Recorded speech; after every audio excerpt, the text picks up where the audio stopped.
People first organizations will win in the future of work. Your only real asset is your people. We all want purpose-driven work.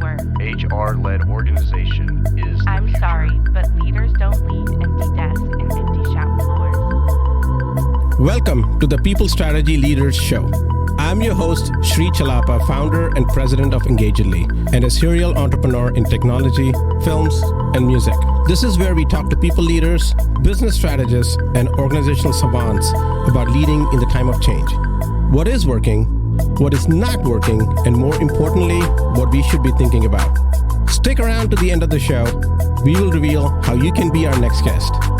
And now, let's engage. Hello and welcome to People Strategy Leaders Podcast. I'm your host, Sri Chellappa with Engagedly. I am joined today with Andy Lopata. My guest is a world-renowned expert in professional relationships, the author of 6 books on the topic. Forbes calls him a master of networking. He's the host of the Connected Leadership Podcast and has a blog on psychologytoday.com. And his 6th book, The Financial Times Guide to Mentoring, has just been published. Welcome to the show, Andy. It's a pleasure to have you. Thank you for inviting me on, Sri. Yeah, the mentoring is an important topic. Everybody has or should have mentors. I should say not everybody does, which is a problem into itself. And the closest analogy that I have, and I use that a lot, is we need to think of ourselves as professional athletes. Our sport is our profession. Whether for me, it would be something like being a CEO or a leader of a technology firm in HR, for example, right? Or if somebody else, it could be being a professor, somebody else, it could be being a financial analyst, whatever that is. And then like every coach, every athlete has a coach, they have mentors, they have training programs, they have certain motions they do, they prepare and they dedicate their life and their energy to the sport. And mentoring is an important aspect of that, of being in that athlete in your sport. So first of all, can you talk a little bit about the importance of having a mentor? And should everyone have a mentor, or does it only make sense when you are in more leadership or other type of positions? Yeah, of course. There's a couple of points you've made, one deliberately, one a little bit more inadvertently, that are both really important here.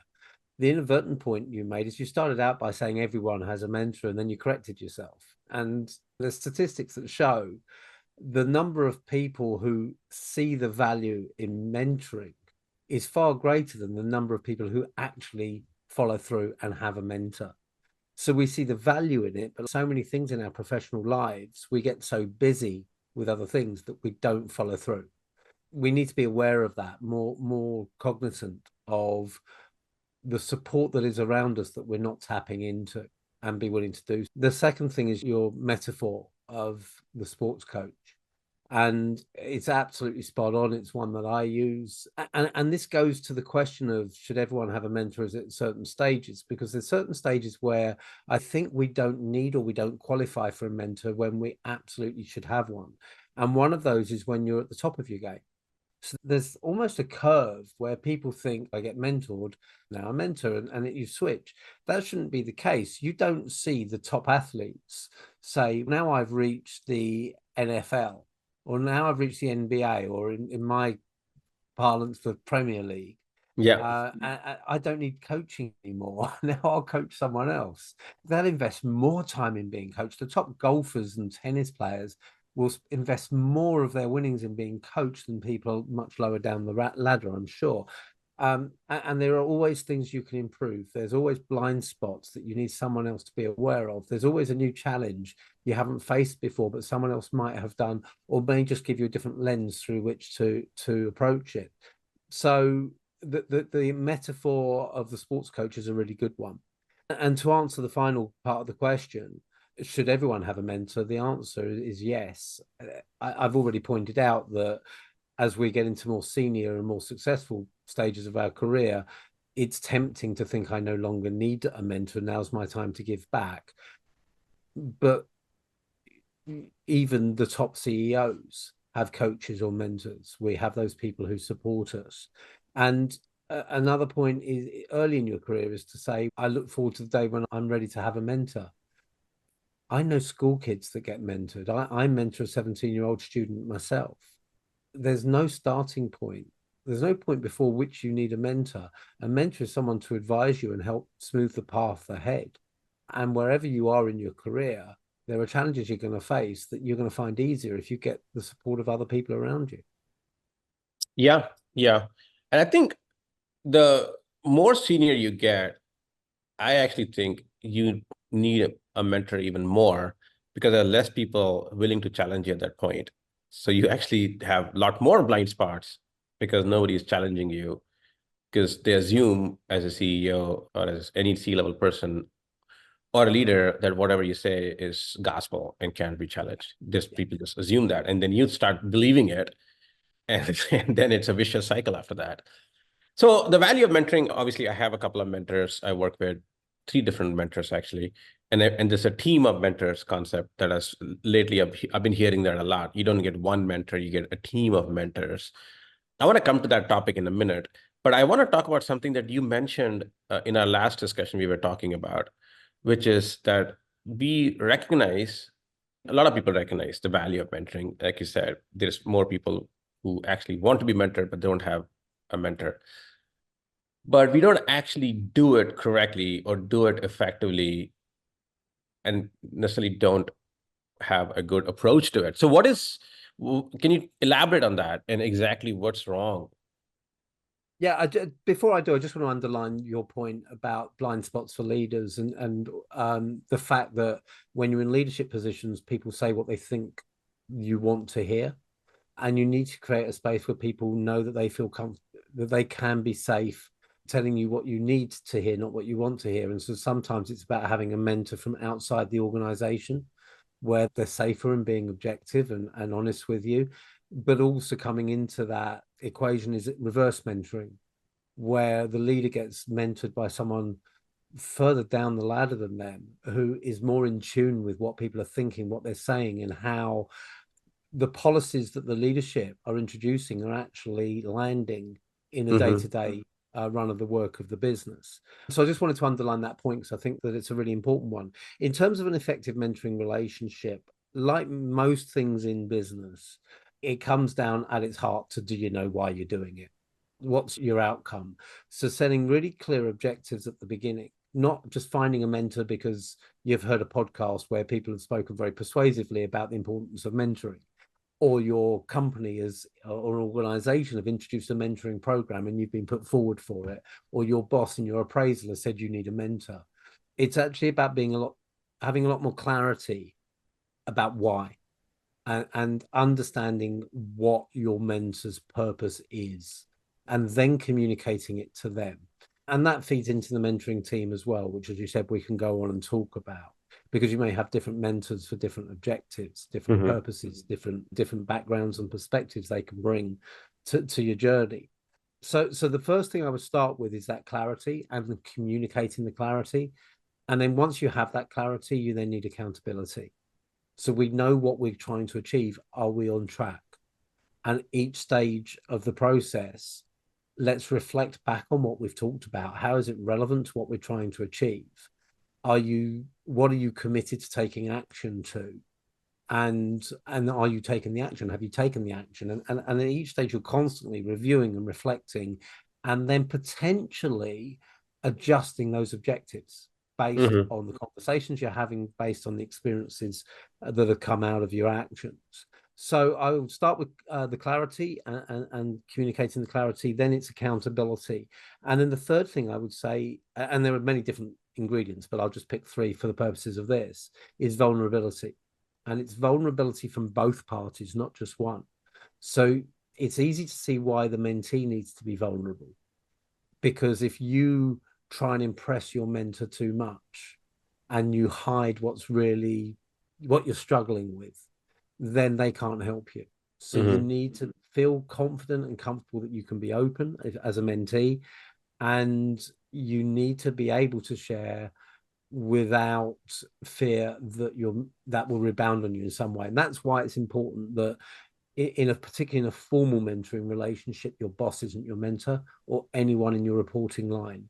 You need someone who has that lack of conflict and the ability to be objective so that you can feel comfortable being vulnerable.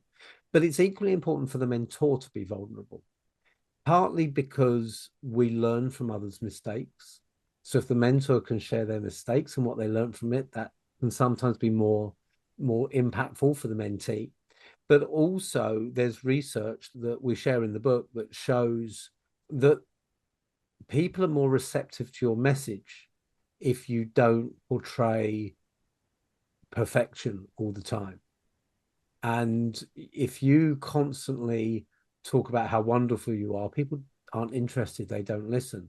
Funnily enough, just about an hour before we're recording this, I've just recorded an episode of my own podcast, and I asked my guest about how she looks for people who will make a good addition to her team.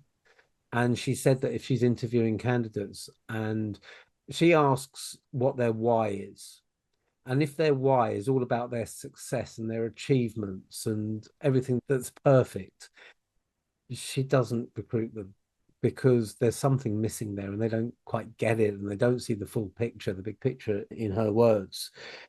If we talk to people and they share their strengths and we can learn from those, but they also say, yeah, but this is where I struggled along the way, their message resonates more with us because we can relate to them better. Because we're all flawed. And if we can share those flaws, then we can connect on a human level. When we connect on a human level, we'll listen and we'll respect their advice. So the mentor needs to be as vulnerable as the mentee is. Yeah, and I think it's even harder if you are doing reverse mentoring. Then you have to really be vulnerable, to receptive to ideas that may challenge your own core belief and approach. Actually, I want to talk a little bit about reverse mentoring a little bit, which is, as a CEO or an executive, if you're getting reverse mentored by one of the people in your organizations, is that really that effective? Because that person is going to be really nervous about or afraid about saying what they really think or what the other people think about the company's policies and approach and their approach as their executive, because it could negatively impact their careers potentially. What are your recommendations on that? The effectiveness is down to the environment that you create for that conversation. We hear a lot these days about psychological safety. You have to create a safe space for that reverse mentor to be able to be open and blunt with you. And so you have to have an open and honest conversation with them at the beginning about what you want from the relationship, what you're looking for, what their expectations are, and actually address the elephant in the room and ask them how they feel about being open and honest with you. You need to, I don't think you can create a safe space for conversation just by saying this is a safe space for conversation. People don't trust that. You have to demonstrate it's a safe space. You have to demonstrate trust. And so that's where, as a leader, you can show your vulnerability. And you show it in your actions, in your questions, in your responses, and in how you act after the meeting, what action you take. So just I had another podcast guest a few months ago, Daniela Landher, who used to be global head of talent at Google, who came up with this wonderful phrase. She said, we talk about EQ and IQ, we should talk about LQ, learning quotient.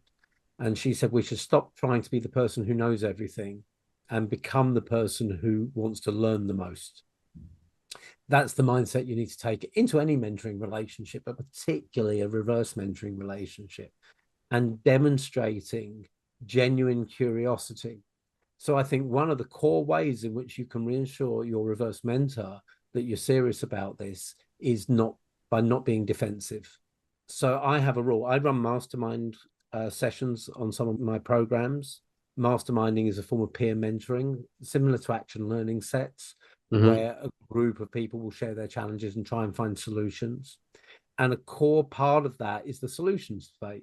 And the solution phase is where the group, who are not the ones bringing the problem, but the ones helping find the solution, come up with their suggestions and the solutions.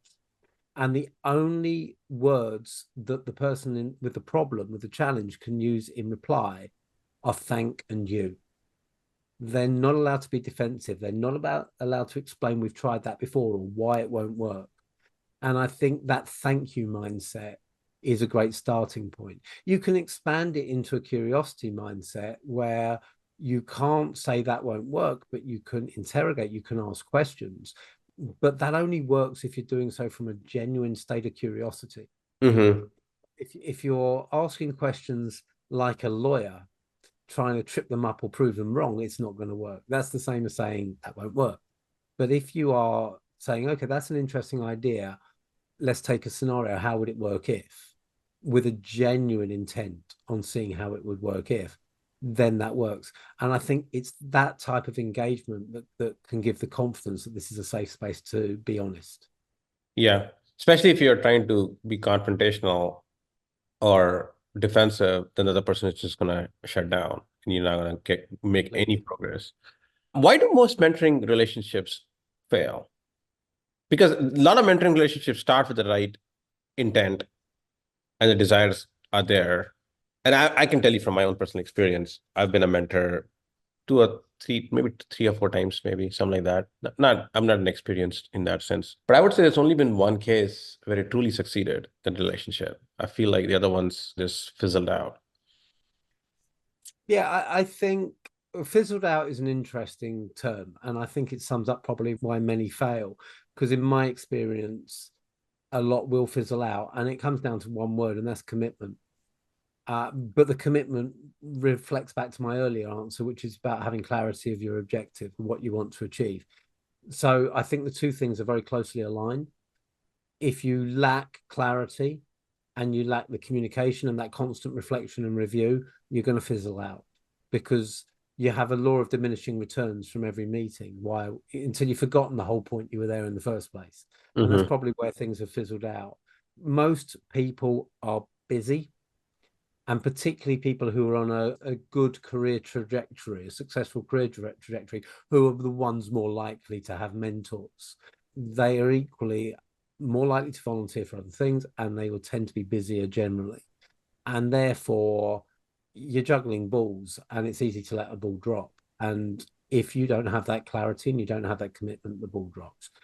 I think the mentor plays a role in that, but with a lot of mentoring being voluntary, particularly inside an organization, it should be the mentee that drives it in that case. So that's where the commitment rests. I think the mentor has a role to play in that. If the mentor doesn't have commitment, it can equally fizzle out. But I think the burden of making it work should be on the mentee, unless it's a paid mentoring engagement. But it is about having that clarity, reflecting and reviewing, and always reminding yourself why you're there. Mm-hmm. Mm-hmm. I feel like that's an important one because any of my mentors that I've had in my life, they always gave me time. It was always up to me to drive the conversation. Occasionally, if I wouldn't talk to them for 3, 4, 5, 6 months, sometimes they'll be like, I haven't heard from you in a while. Is everything okay? They might just send a quick note and I'll be like, yeah, I probably should contact them because I've been struggling with some of these issues that I want to bounce ideas with them.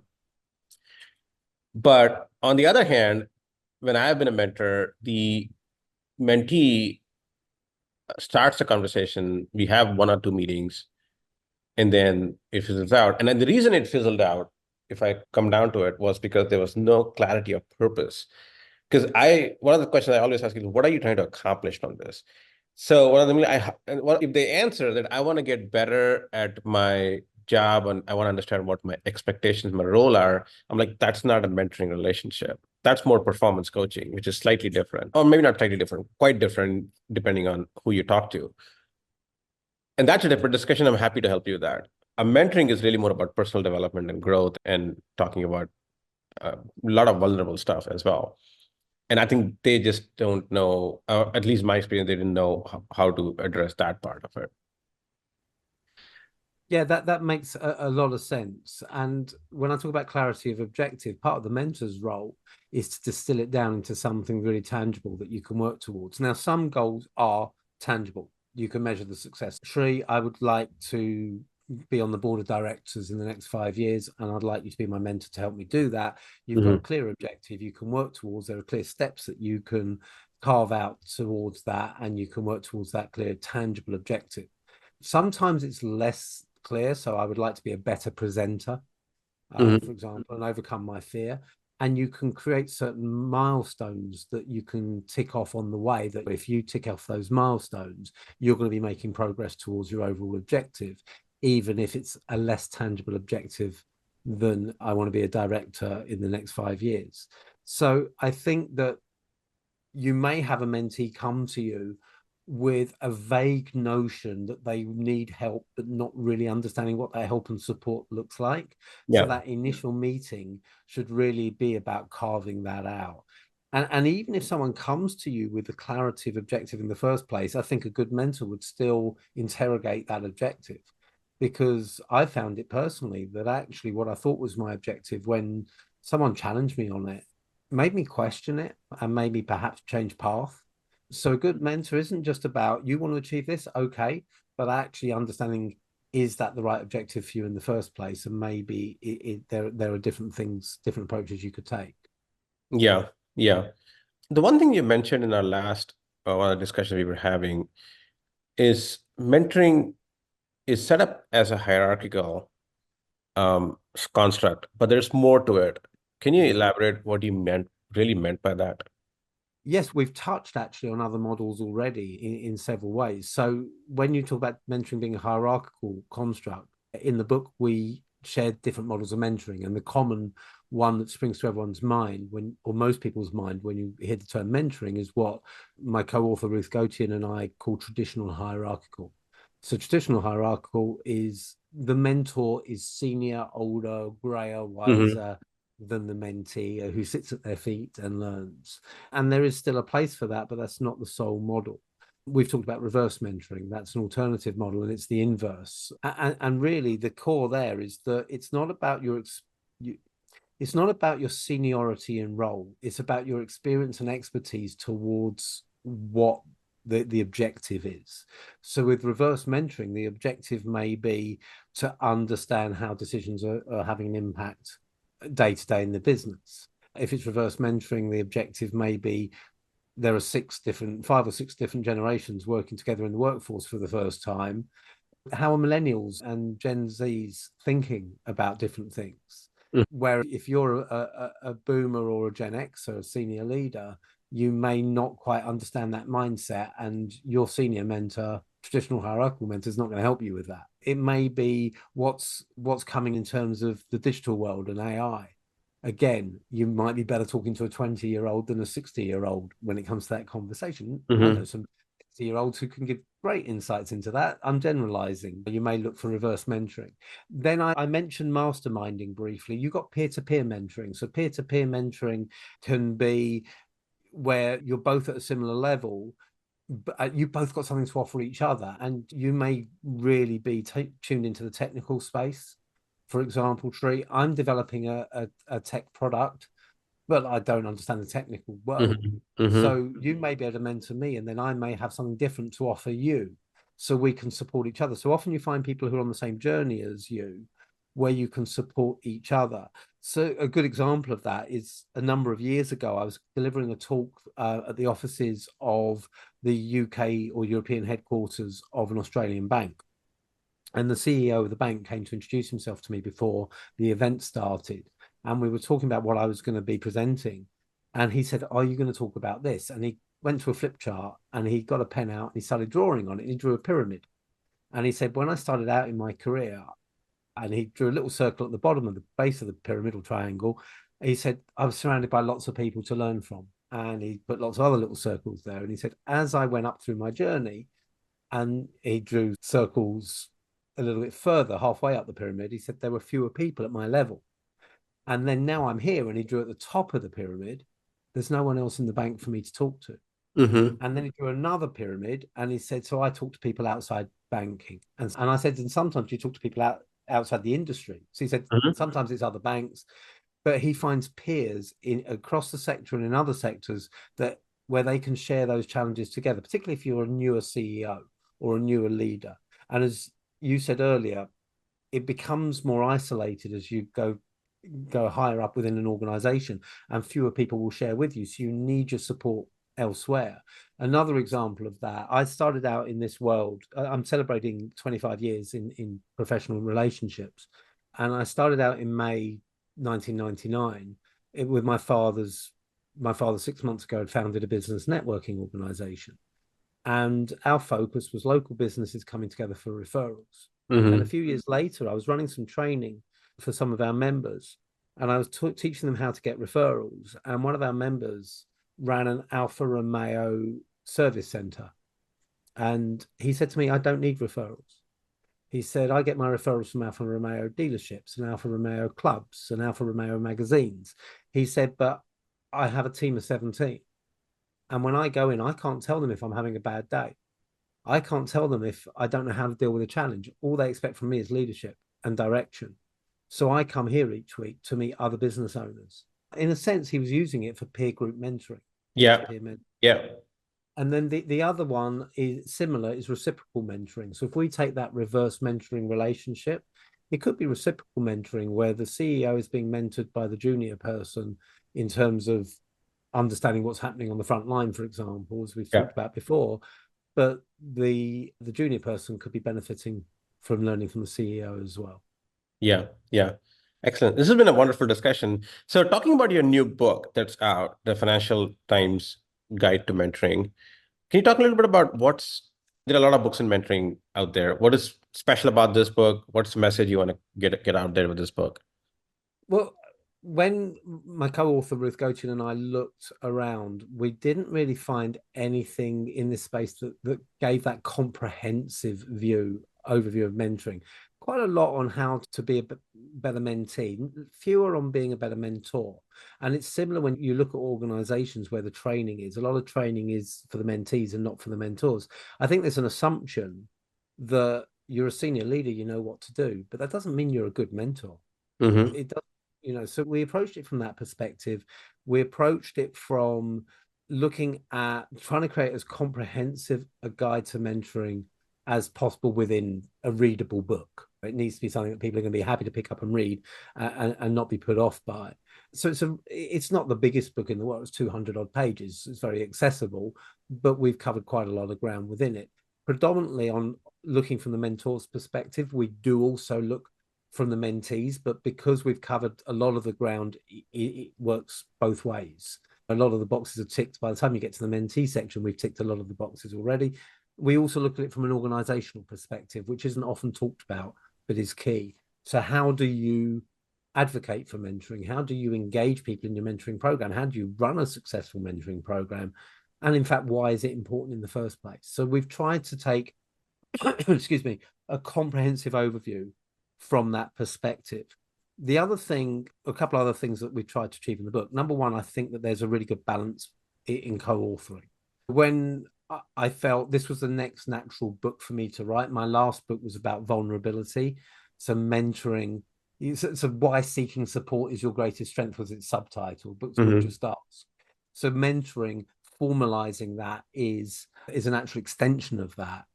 And I thought of the people in my network that I knew who also speak on mentoring or active in mentoring and in this space. And I felt I haven't co-authored a book since 2006, unless you include the second edition of that book in 2011.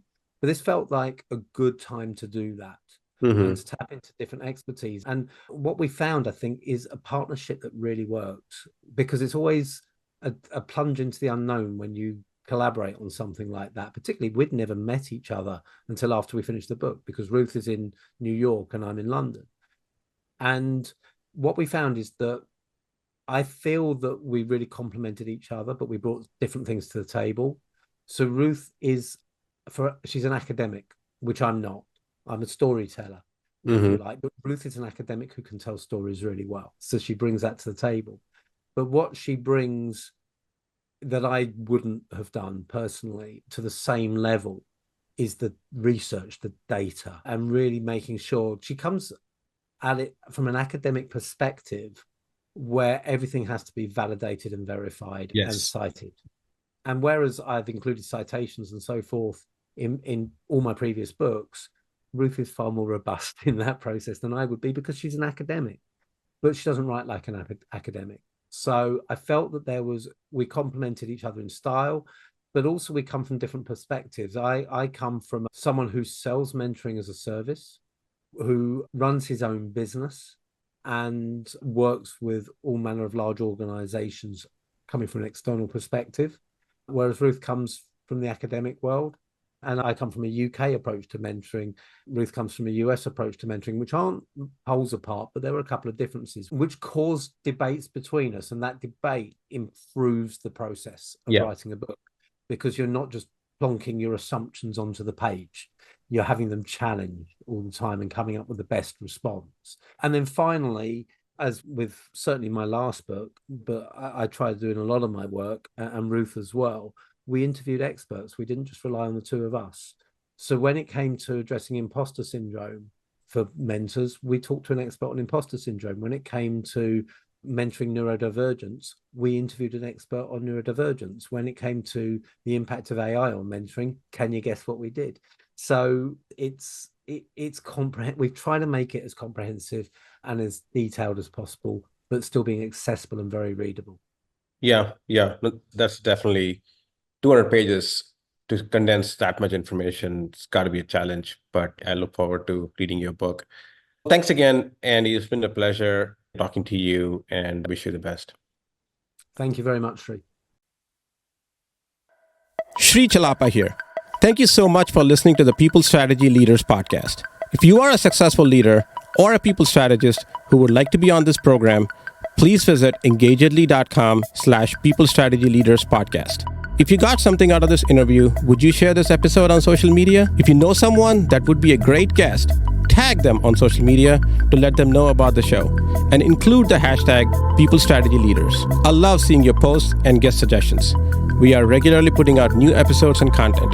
To make sure you don't miss any episodes, go ahead and subscribe. Your thumbs up, ratings, and reviews go a long way to help promote the show and mean a lot to me and my team. Want to know more? Follow me on LinkedIn and Twitter @Sri Chellappa. Thanks for listening. We will see you next time. And thank you to Patrick Ramsey, sound engineer at Kalinga Production Studios, for recording and mixing this show.